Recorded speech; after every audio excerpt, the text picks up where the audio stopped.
Assalamualaikum warahmatullahi wabarakatuh. Selamat pagi anak-anak kelas 7.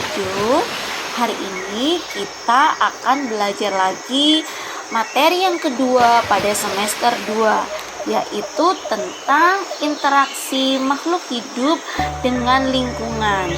Nah, anak-anak, pada materi kali ini Bu Linda akan menjelaskan apa sih sebenarnya interaksi makhluk hidup terhadap lingkungannya. Yang pertama, Bu Linda akan menjelaskan tentang komponen-komponen pada ekosistem. Selanjutnya Bu Linda akan menjelaskan apa sih ekosistem itu. Sebelum Bu Linda menjelaskan apa itu ekosistem, Bu Linda akan menjelaskan terlebih dahulu tentang komponen yang terdapat pada ekosistem. Komponen yang pertama adalah komponen biotik. Komponen biotik adalah semua komponen yang hidup. Ada 3 komponen yang termasuk ke dalam komponen biotik, yaitu yang pertama adalah produsen. Produsen adalah semua makhluk hidup yang dapat membuat makanannya sendiri. Nah, yang berperan sebagai produsen pada ekosistem adalah tumbuhan. Mengapa tumbuhan? Karena tumbuhan dapat menghasilkan makanannya sendiri melalui proses, pintar sekali, proses fotosintesis. Nah, sekarang ada yang disebut namanya konsumen. Konsumen adalah makhluk hidup, semua makhluk hidup yang tidak dapat membuat makanannya sendiri, yaitu terdiri dari hewan dan manusia. Hewan itu ada yang namanya tergolong karnivora. Hewan apa karnivora? Pintar. Hewan karnivora itu adalah hewan pemakan daging. Kalau herbivora adalah tumbuhan. Sedangkan manusia itu tergolong omnivora. Pintar sekali. Nah, sudah ada produsen, sudah ada konsumen. Sekarang ada yang namanya dekomposer. Dekomposer itu adalah pengurai. Di sini contohnya adalah jamur dan bakteri. Dari sini sudah paham ya. Sekarang kita beralih, ada yang namanya komponen biotik, pasti ada juga yang namanya komponen abiotik. Nah, komponen abiotik ini apa Bu Linda? Komponen abiotik ini adalah komponen yang terdiri atas benda-benda mati, yaitu air, udara, tanah, dan cahaya matahari. Komponen dalam ekosistem tadi ada komponen biotik dan abiotik. Sekarang kita masuk ke dalam satuan-satuan ekosistem. Bu Linda akan menjelaskan satuan yang pertama adalah individu. Individu itu contohnya seperti seekor monyet. Nah, seperti manusia, satu pohon itu disebut individu. Ini contohnya di sini adalah seekor monyet, satu ekor monyet. Nah, yang kedua adalah populasi. Apa itu populasi? Populasi adalah organisme atau makhluk hidup yang sejenis, yang menempati daerah yang sama. Contohnya adalah populasi gajah, terdiri dari individu gajah. Misalkan contohnya aja di sini ada 3 gajah. Boleh dikatakan populasi? Boleh. Ini namanya populasi gajah yang sejenis, yaitu adalah gajah menempati daerah yang sama. Satuan yang ketiga adalah komunitas. Nah, komunitas adalah seluruh populasi yang hidup bersama dalam suatu daerah. Jadi populasi yang hidup bersama dalam suatu daerah disebut komunitas. Perhatikan contoh gambar yang ada pada layar ini. Ada yang namanya di sini ada populasi pohon. Nah, terus populasi rusa, ada populasi harimau, ada populasi serangga. Ini disebut semuanya. Ada populasi rumput, ada populasi pohon, ada populasi rusa. Itu semua kalau hidup bersama-sama pada suatu daerah disebut komunitas. Nah, sekarang ekosistem. Ekosistem adalah interaksi antara anggota komunitas dengan benda tak hidup, biotik dan abiotik. Nah, contohnya kalian lihat di sini. Ini ada ekosistem apa? Pinter. Ada ekosistem alami, yaitu laut.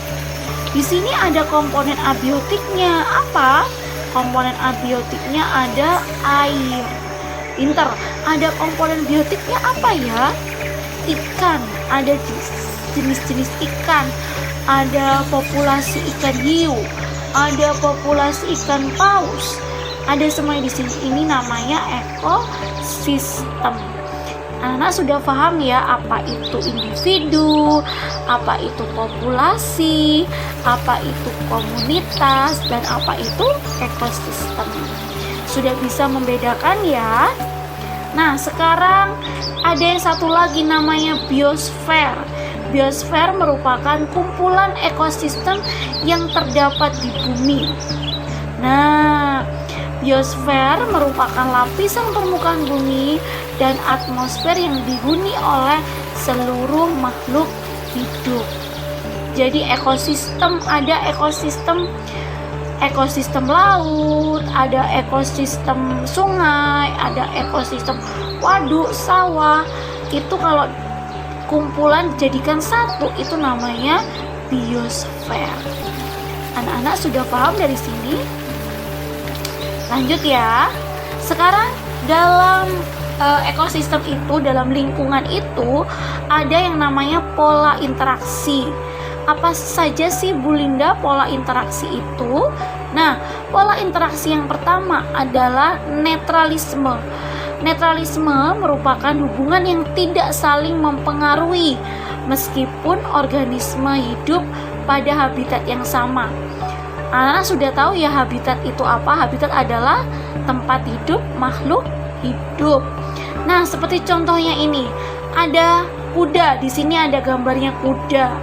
Terus kemudian di sini ada kodok atau katak. Ini hidupnya di rumput. Kambing, misalkan tadi kuda makan rumputnya itu pagi hari. Terus kemudian kodoknya makan rumput, tidak makan serangga yang menempel di rumput. Nah, itu namanya netralisme, tidak saling mempengaruhi. Pola interaksi yang kedua adalah kompetisi. Kompetisi merupakan bentuk interaksi antar individu sejenis atau antar populasi di mana individu atau populasi tersebut bersaing mendapatkan sarana untuk tumbuh dan berkembang. Nah, sekarang Bu Linda jelaskan dari gambar ini. Ini ada yang namanya apa? Kambing. Pinter. Ini ada kelinci. Hidup di ini adalah lapangan ya yang penuh dengan rumput. Nah, ini bersifat kompetisi. Kenapa Bu Linda? Nah, apa namanya? Kambing makannya rumput. Kelinci juga makannya rumput. Nah, mereka saling berkompetisi untuk mendapatkan sarana, untuk mendapatkan rumput.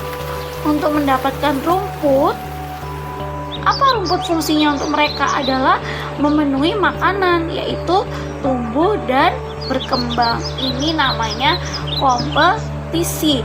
Populasi kambing berkompetisi dengan populasi kelinci. Atau ini karena gambarnya ada satu kambing, individu kambing berkompetisi dengan individu kelinci. Pinter sekali. Sekarang lanjut ke pola interaksi berikutnya. Ada yang namanya predasi. Nah, predasi merupakan interaksi antara pemangsa dan mangsa. Contohnya saja, ini ada ular sama apa? Tikus. Pinter sekali. Tikus berperan sebagai apa? Pinter, mangsanya yang dimakan oleh pemangsa. Ular sebagai hewan pemangsa, disebut juga predator. Pinter ya. Jadi ini namanya predasi. Ada ular memakan tikus. Jadi ular sebagai ular sebagai predator atau hewan pemangsa, dan tikus sebagai mangsa atau hewan yang dimakan oleh pemangsa. Anak sudah jelas ya di sini. Lanjut ke pola interaksi berikutnya. Ada yang namanya mutualisme. Nah, ada istilah mutualisme. Mutualisme adalah saling menguntungkan. Nah, kedua belah pihak harus menguntungkan. Coba kalian perhatikan pada gambar yang ada pada layar kalian. Pinter itu ada lebah hinggap di mana? Nah, hinggap di bunga. Itu adalah mutualisme. Kenapa, Bu Linda? Nah, lebah itu menghisap apa? Menghisap nektar dari bunga ini. Nah, sekarang kalau dihisap, kok mutualisme? Iya. Selain lebah menghisap nektar dari bunga ini juga diuntungkan. Dia, lebah, membantu proses penyerbukan.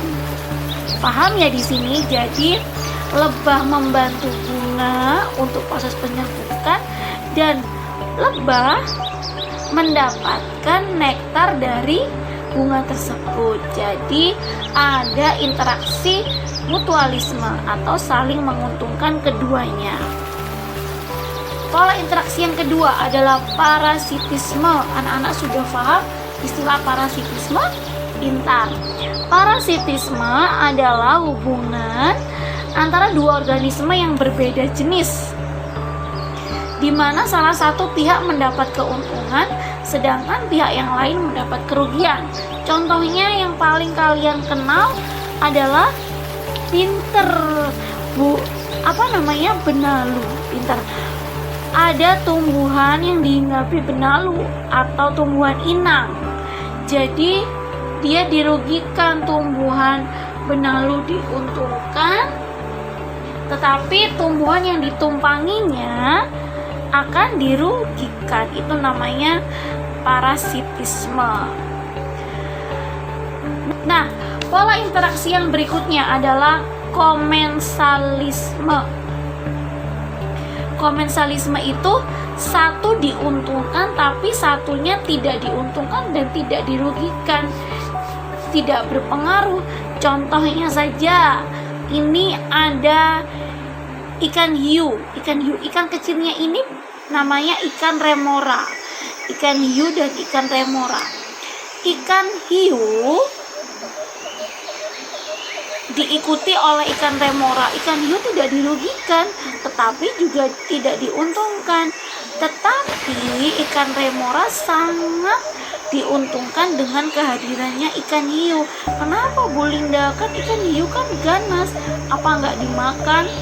Nah, ikan remora ini diuntungkan karena dia berlindung di bawah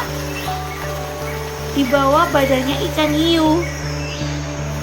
Selain itu, ikan remora juga mendapatkan sisa-sisa makanan yang dimakan oleh ikan hiu. Biasanya ikan hiu kan makan ikan ya. Nah, sisa-sisanya ini biasanya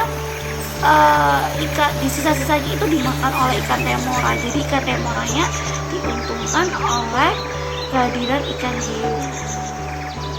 Anak sudah paham ya tentang pola interaksi, tentang istilah-istilah dalam ekosistem.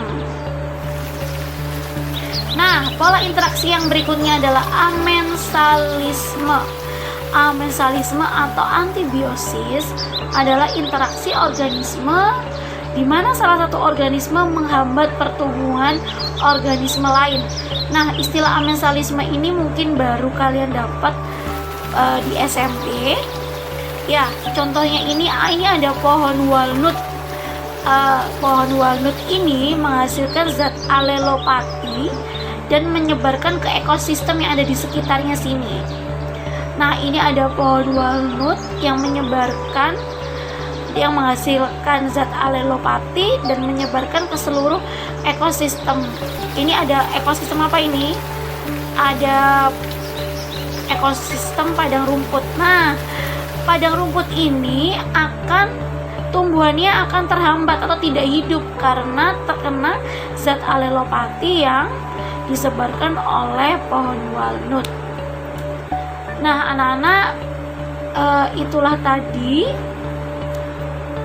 penjelasan Bu Linda pada pertemuan kali ini.